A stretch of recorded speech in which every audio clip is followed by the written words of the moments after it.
우리가 나발과 아비가일을 통해서 성경의 중요한 주제 중 하나인 지혜와 어리석음에 대해서 살펴보고 있습니다. 자, 먼저 나발. 그 이름의 뜻 자체가 어리석음이라고 했습니다. 그리고 성경이 분명히 그 이름을 통해서 우리에게 메시지를 전하고 있다고 했죠. 과연 나발은 그의 이름대로 자신의 언행을 통해서 어리석음을, 미련함을 제대로 보여주고 있습니다.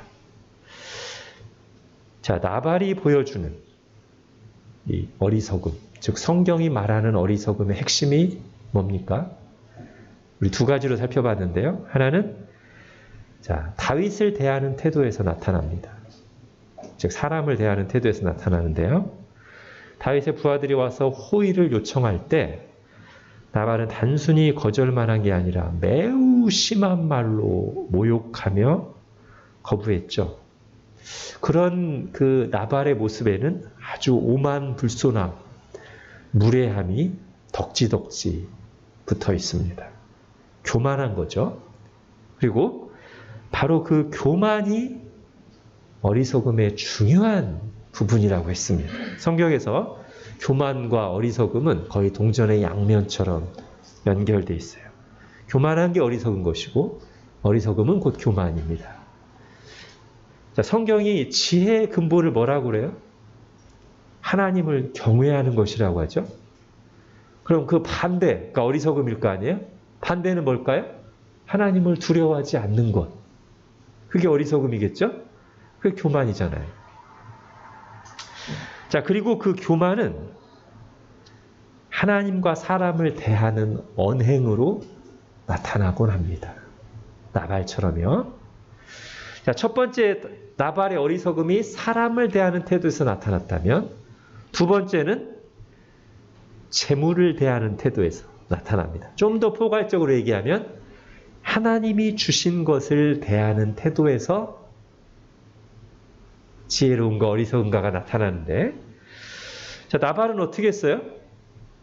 다른 사람에게 베푸는 일에는 그렇게 아까워하며 매몰차게 거절하더니 자기 자신을 위해서는 오늘 우리가 읽은 데도 나왔는데 왕의 잔치를 열었어요.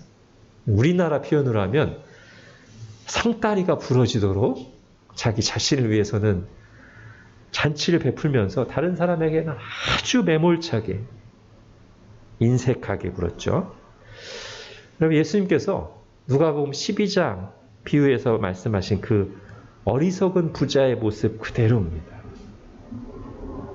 어떤 게 어리석은 거예요? 하나님이 아니라 하나님이 주신 것, 그게 재물일 수도 있고 재능일 수도 있고 여러 가지.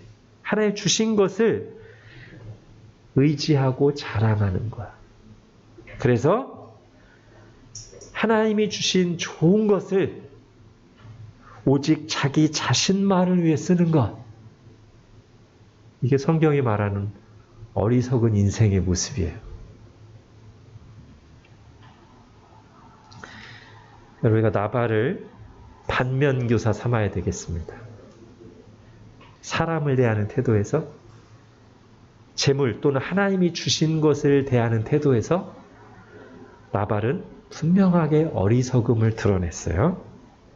우리는 그런 나발을 반면교사 삼아 하나님 앞에 겸손해, 하나님을 두려워할 줄 알아요.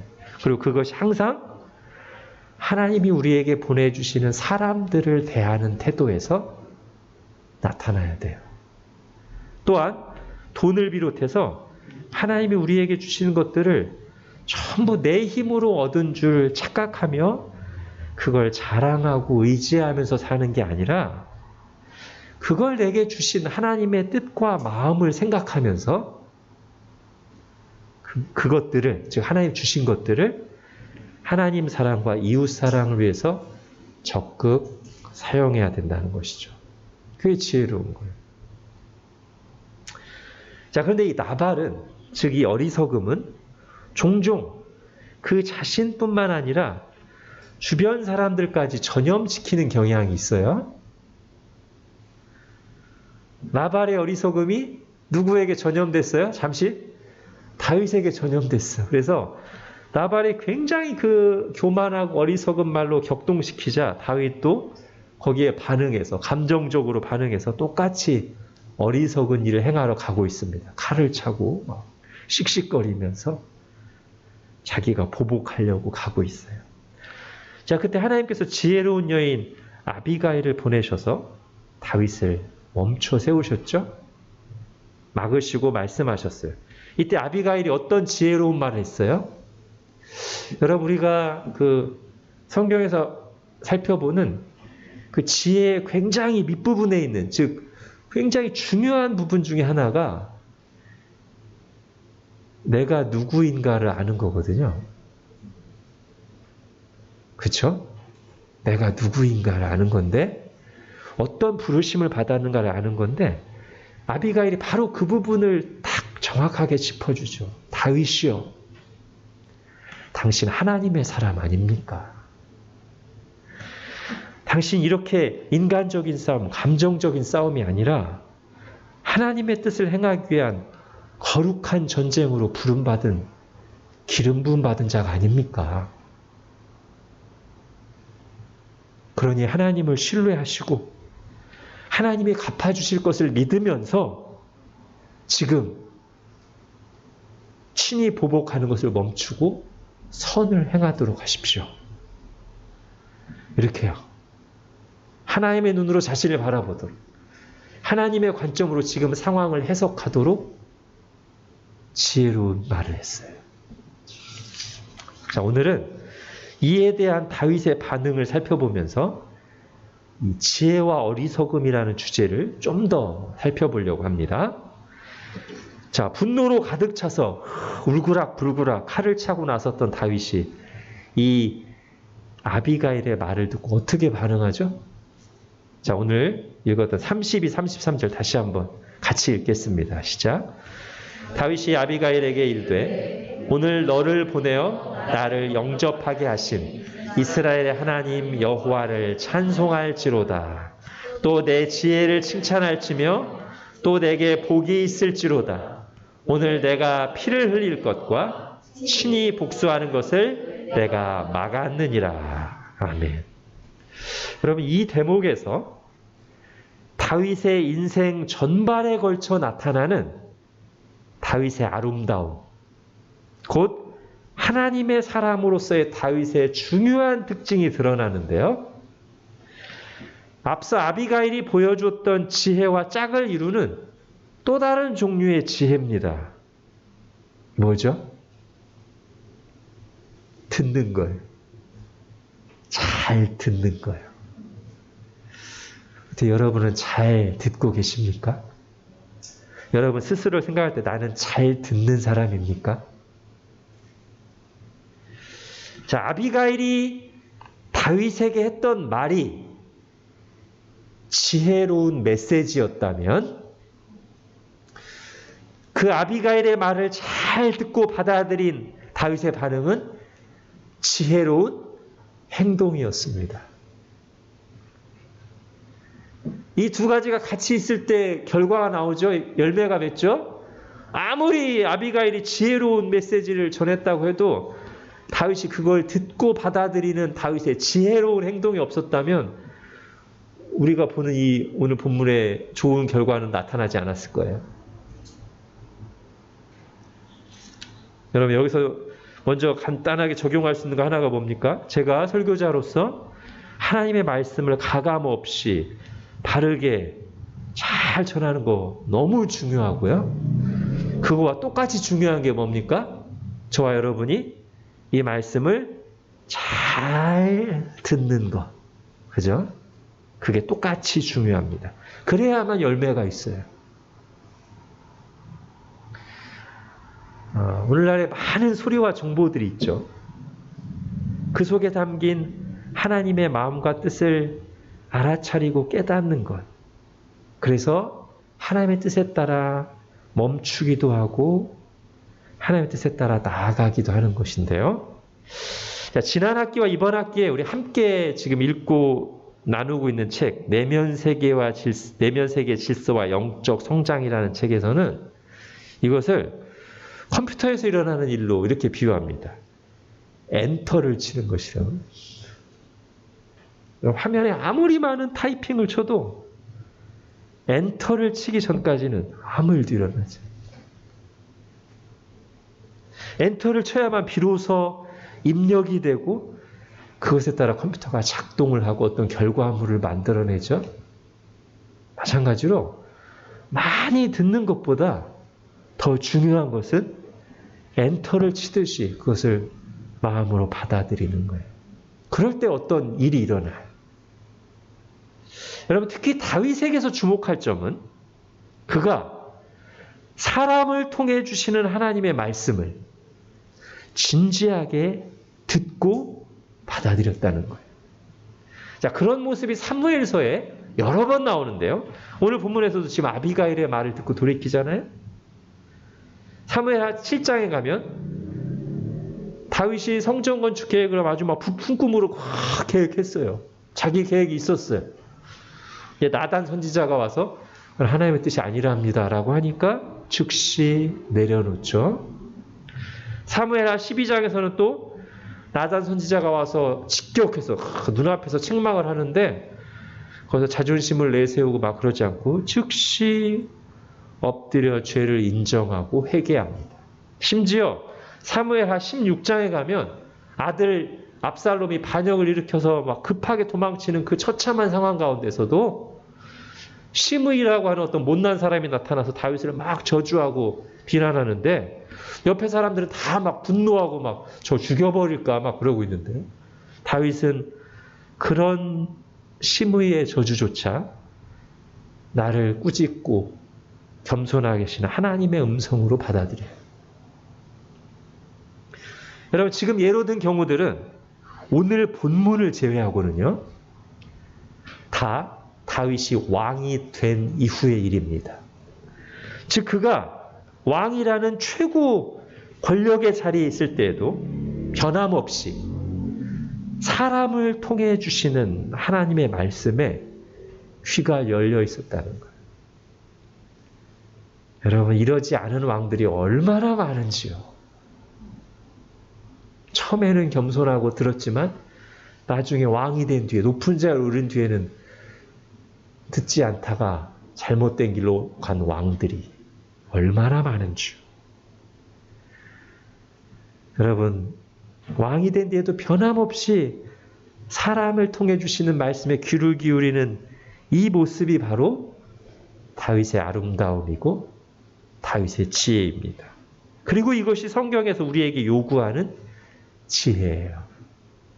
성공한 후에도 잘 나갈 때에도 나이가 들어서도 하나님의 말씀에 대해서 귀가 닫히지 않는 것.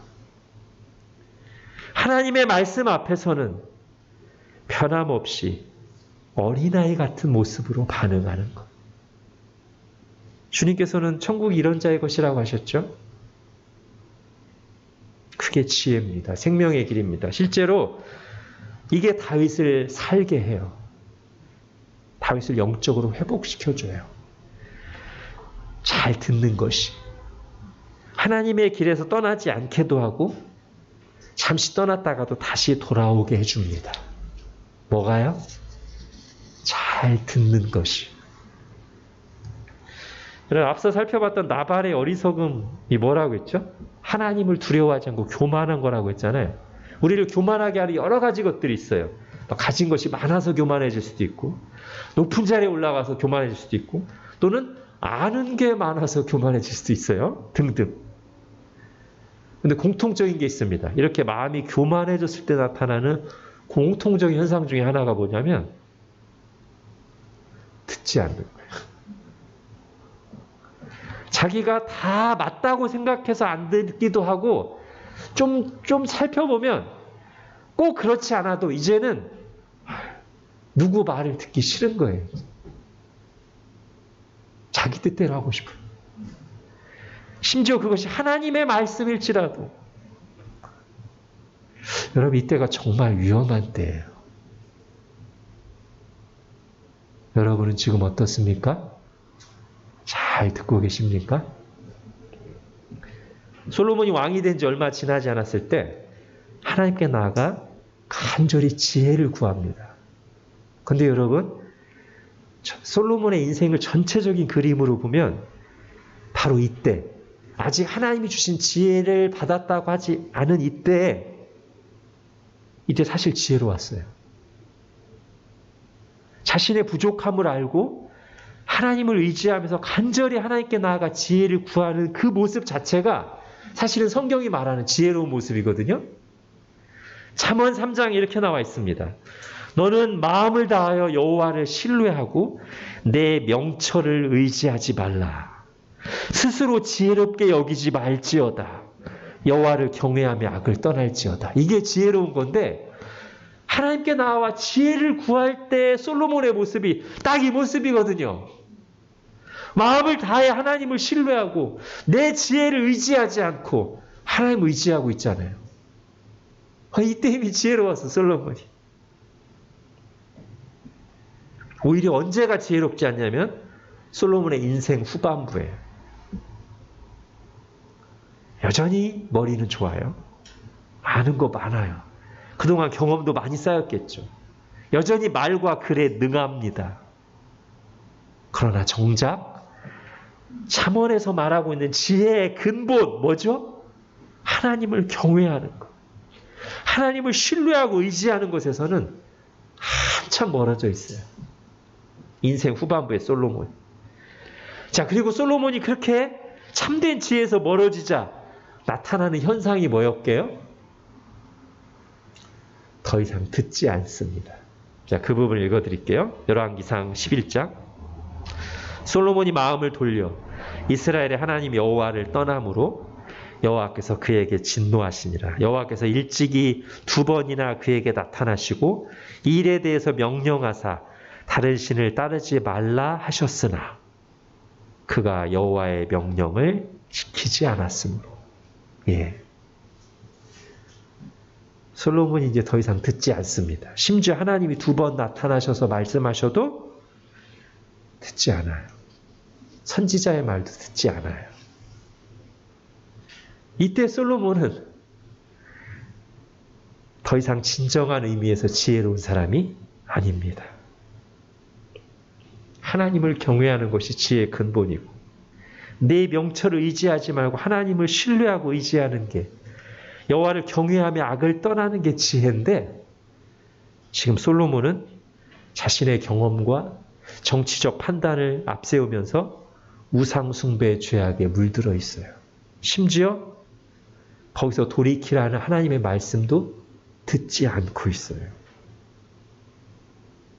지혜로운 게 아니라 어리석은 거죠. 그로 인해 솔로몬의 집안과 그의 왕국에 비극이 찾아옵니다.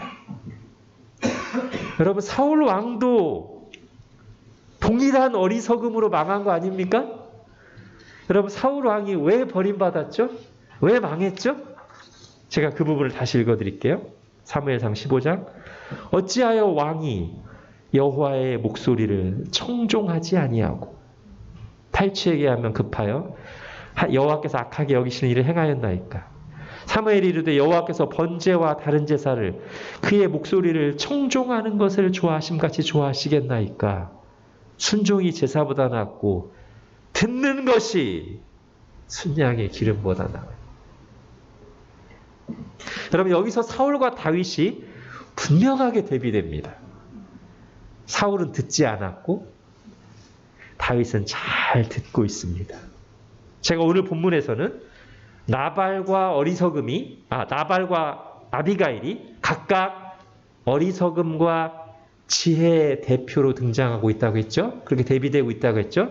근데 좀 더 넓혀서 사무엘서 전체를 보면 어리석은 사울과 지혜로운 다윗이 대비되는데요. 뭘 기준으로 해서? 듣느냐, 듣지 않느냐를 기준으로 해서 듣지 않는 어리석은 사울과 잘 듣는 지혜로운 다윗으로 대비되고 있다는 거예요.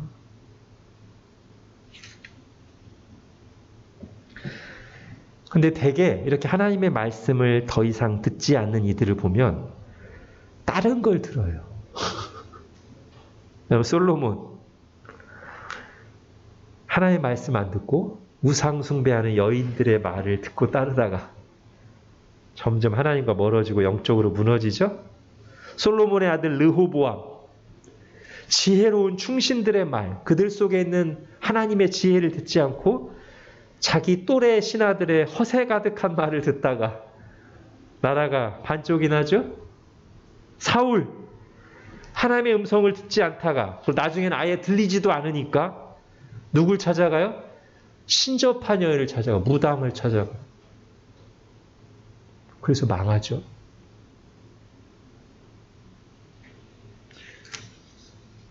우리가 이걸 경계해야 되는데요. 우리 주변에는 항상 아비가일만 있는 게 아니라요.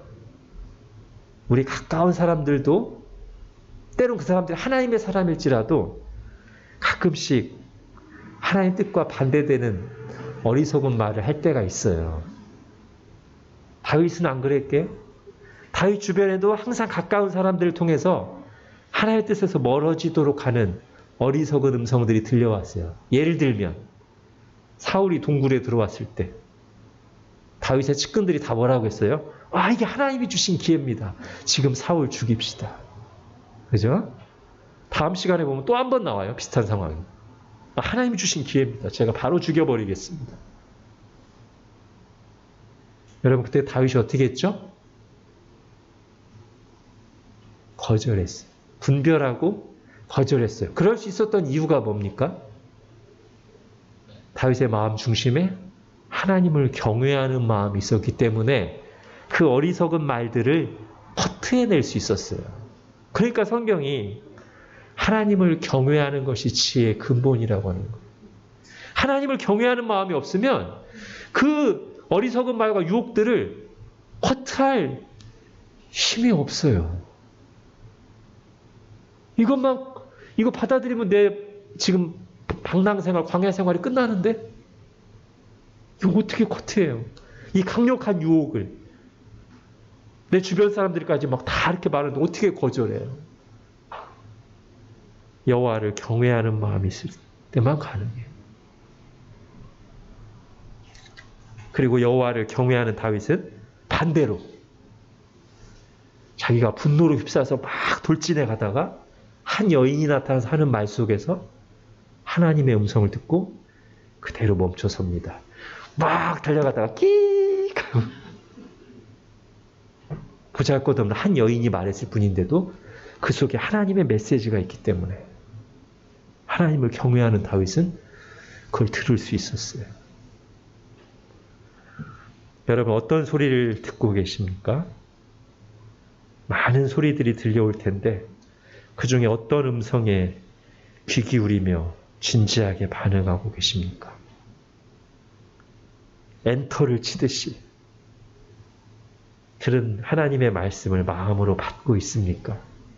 아니면 하나님의 말씀은 화면에만 있다가 백스페이스 키를 눌러서 사라지듯이 흘려보내면서 온갖 세상의 소리들로 마음이 분주하고 혼잡해져 있지는 않습니까?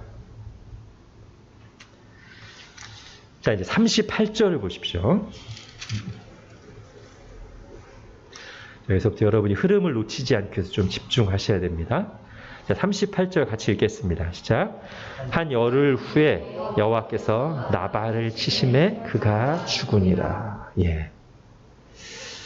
이게 지금 중요한 사건이에요.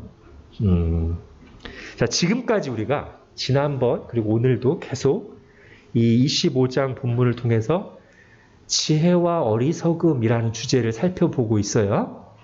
그런데 이 본문들 속에 또 어떤 중요한 메시지가 하나 흐르고 있냐면 하나님이 갚아주신다는 거예요. 그러니까 네가 직접 보복하지 말고 하나님께 맡기고 선을 행하라. 이 메시지가 또 같이 중요하게 흐르고 있거든요. 이게 이제 연결돼야 되는데 자, 이 말씀부터 이제 보겠다는 거예요. 자, 하나님이 나발을 심판하세요. 실제로 그 일이 일어난 것이죠. 아비가일이 말했고 다윗이 받아들였던 그 진리가 실제로 일어났어요. 근데 여러분, 하나님의 갚아주심이 항상 이렇게 우리 삶 속에서 즉각적으로 드러나는 거 아니고요. 이 땅에 사는 동안은 못 볼 수도 있어요. 끝내. 악인이 심판받는 것을. 그죠? 그러나 가끔씩 하나님이 한 번씩 우리로 하여금 우리가 말씀을 통해서 보고 믿는 그 진리를 더 확신하고 굳게 붙들도록 한 번씩 보여주실 때가 있는데, 다윗에게는 이게 바로 그 사건이에요. 자, 이쯤에서 오늘 본문의 위치와 역할을 한번 살펴보면 좋겠습니다. 이 흐름을 여러분이 잘 놓치지 않으시길 바라요. 자, 사무엘상 21장부터 27장까지 이게 한 그 덤이에요. 어떤 덤이냐면 비슷한 이야기가 두 번씩 반복돼요. 자, 이제 여러분 저를 보십시오. 이렇게 돼 있어요. 21장, 27장에 비슷한 사건이 있어요. 다윗이 사울이 두려워서 블레셋으로 도망쳐요. 그 다음에 쭉 들어가면 다시 24장과 26장에 또 비슷한 사건이 있어요. 뭘까요? 다윗이 사울을 죽일 절호의 찬스가 있는데 살려줘요. 그것도 거의 똑같아요. 그리고 그 중앙에 오늘 사건이 있어요. 어떤 모양으로 돼 있어요? 오늘 사건을 중심으로 해서 약간 대칭적인 데칼코마니 같은 그게 돼 있어요. 그리고 이제 요 모양, 요거에 의해서 고리 구조라고도 하거든요. 고리 모양처럼. 의외로 성경에 이 고리 구조가 많이 나오고, 이 고리 구조를 통해서 전하려는 메시지가 있어요. 이 고리 구조는 대부분 이 대칭되는 거 말고 그 중앙에 있는 게 핵심 메시지인 경우가 많아요. 요게 나머지를 해석하는 틀이 되기도 하고, 이렇게 오던 것을 이렇게 반전시키는, 역전시키는 결정적인 이유가 되기도 해요. 자, 구약에서 하나, 신약에서 하나만 볼게요. 우선 구약에서는 노아의 홍수입니다. 이거 사실 좀 화면으로 보여줘야 좋은데 온라인도 같이 하다 보니까 그냥 제가 말로 허공에다 할 테니까 여러분 그냥 잘 따라오세요. 그러니까 정확히 이렇게 돼 있어요. 의도적인 대칭입니다. 제가 그냥 빨리 할 테니까 여러분이 머릿속으로 그냥 대략 이해하십시오. 6장부터 8장까지요. 노아의 아들들 방주에 들어가고 7일, 40일 홍수, 산이 덮이고 150일간의 홍수 이렇게 쭉 돼 있어요. 그 다음에는 딱 역순이에요. 150일간 물이 흘러가고 산들이 드러나고 40일, 7일 방주를 떠나고 노아의 아들들. 이게 정확히 대칭으로 돼 있어요. 고리 구조예요. 근데 그럼 그 중앙 이렇게 쭉 심판으로 가던 것이 정확히 역순으로 이렇게 반대로 이루어지게 하는 그 중앙에 어떤 메시지가 있냐면 하나님이 기억하셨더라 이게 있어요. 하나님의 기억하심, 하나님의 자비가 역사의 대전환점이 된다는 거예요. 심판에서 구원과 회복으로 바뀌는 결정적인 키포인트가 사람의 계획과 노력 그런 게 아니고 하나님이 기억하셨더라. 하나님의 자비라는 거예요. 이 대칭 구조를 통해서 그거를 의도적으로 드러내는 거예요. 어떻게 심판받을 사람이 구원을 받을 수 있는가? 하나님의 자비를 통해서라는 거예요. 자, 이번엔 좀 더 간단한 거. 이거는 쉬워요. 신약에서 하나 볼게요. 여러분 고린도전서 12장부터 14장까지가 어떤 내용이죠? 고린도전서 12장부터 14장까지가 고린도전서가 이제 덩어리별로 고린도 교회 안에 있었던 문제들을 다루는 부분인데 12장부터 14장까지는 은사 논쟁을 다뤄요. 고린도 교회가 또 막 은사 가지고 서로 막 자랑하고 갈등하고 문제가 많았거든요. 자, 근데 12장부터 14장이 또 딱 고리 구조로 돼 있어. 12, 14 똑같이 은사에 대해서 집중적으로 다뤄요. 그리고 그 중간에 13장 우리 잘 알죠? 고린도전서 13장 무슨 장? 사랑장. 그죠? 이게 분명히 또 전하는 메시지가 있어요. 은사 문제를 다룸에 있어서 이거를 바르게 이해하고 풀 수 있는 결정적인 키가 뭐다? 사랑이라는 거예요. 다른 말로 하면 하나님께서 원래부터 우리에게 은사를 주신 이유가, 각 사람에게 재능과 은사를 나눠주신 이유가 자기 자랑하라고, 자기만을 위해 살라고 주신 게 아니라 각 사람에게 각각 다른 재능과 은사들을 주셔서 그걸 통해서 다른 사람들을 섬기라고, 그걸로 서로 사랑하라고 주셨다는 거예요. 사랑의 도구로 받은 게 은사라는 거예요. 이 구조가 또 그걸 보여주죠. 자, 그러면 이제 우리가 지금 보고 있는 사무엘상 21장부터 27장에서 블레셋으로 도주해요. 다윗이, 사울이 두려워서. 그 다음에는 두 번 자기 원수 사울을 죽일 절호의 찬스가 있는데 살려줘요. 그 중앙에 핵심 메시지가 이 사무엘상 25장이라는 거예요. 나발 이야기.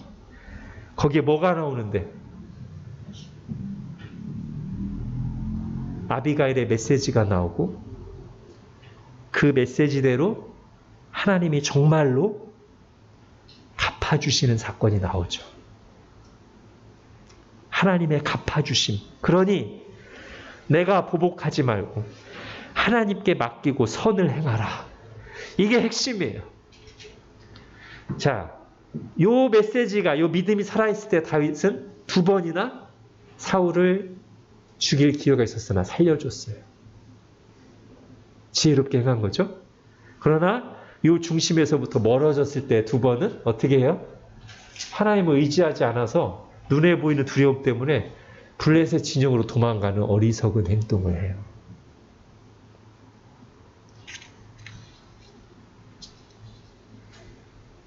자, 이제 지혜와 어리석음, 그리고 하나님의 갚아주심을 이제 한 대로 엮겠습니다.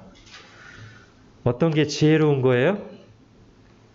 하나님의 갚아주심을 믿고 하나님께 맡기고 선을 행하는 것이 지혜로운 것이고, 그렇지 않아서 하나님의 갚아주심을 믿지 않기 때문에 내가 직접 보복하려고 하거나 아니면 눈에 보이는 것이 두려워서 하나님의 뜻을 거슬러 행하는 것, 그게 어리석음이라는 거예요. 다윗에게 이 믿음, 이 지혜가 살아있을 때 성령님께 감동되어서 한 노래 중에 시편 37편은 정말 이 사무엘상 25장을 배경으로 노래한 것 같은 느낌이 확 들 정도로. 그럼 이제 지난 2주간 오늘까지 들었던 걸 생각하면서 시편 37편 제가 앞부분을 읽어드릴 테니까 한번 잘 들어보십시오. 악을 행하는 자들 때문에 불평하지 말며 불의를 행하는 자들을 시기하지 말지어다. 그들은 풀과 같이 속히 배임을 당할 것이며 푸른 채소같이 쇠잔할 것이미로다. 여호와를 의뢰하고 선을 행하라. 땅에 머무는 동안 그의 성실을 먹을거리로 삼을지어다. 또 여호와를 기뻐하라. 그가 내 마음의 소원을 내게 이루어 주시리로다. 내 길을 여호와께 맡기라. 그를 의지하면 그가 이루시고 내 의를 빛같이 나타내시며 내 공의를 정오의 빛같이 하시리로다. 여호와 앞에 잠잠하고 참고 기다리라. 분을 그치고 노를 버리며 불평하지 말라. 오히려 악을 만들 뿐이라. 진실로 악을 행하는 자들은 끊어질 것이나 여호와를 소망하는 자들은 땅을 차지하리로다. 잠시 후에는 악인이 없어지리니 내가 그곳을 자세히 살필지라도 없으리로다. 그러나 온유한 자들은 땅을 차지하며 풍성한 화평으로 즐거워하리로다. 예, 나발 사건과 너무 잘 연결되죠. 여러분, 오늘 우리도 잘 듣는 것이 지혜라고 했는데 이 진리의 말씀을 귀 기울여 듣고 엔터를 치듯이 받아들여서 지금 현재 상황 그리고 평생의 삶에 바로 이 말씀을, 이 진리를 나의 살아가는 지혜로 삼고 살아가시는 저와 여러분 되기를 바랍니다. 내 길을 여호와께 맡기라. 그를 의지하면 그가 이루시고 내 의를 빛같이 나타내시며 내 공의를 정오의 빛같이 하시리로다. 아멘. 기도하겠습니다. 하나님, 아비가일의 지혜의 메시지와 함께 그것을 잘 듣고 받아들인 다윗의 지혜를 또한 보았습니다. 하나님, 우리가 이 지혜로운 삶을 살기를 원합니다. 경험이 쌓이고 높은 자리에 오르고 잘 나가고 나이가 들어서도 어린아이처럼 다윗처럼 하나님의 말씀에 귀가 쫑긋 열려있는 지혜로운 자들로 살게 하여 주옵소서. 하나님이 갚아주실 것을 분명히 믿음으로 하나님께 맡기고 지금 상황에서 지금 위치에서 선을 행하는 지혜의 길로 가게 하여 주옵소서. 예수님의 이름으로 기도합니다. 아멘.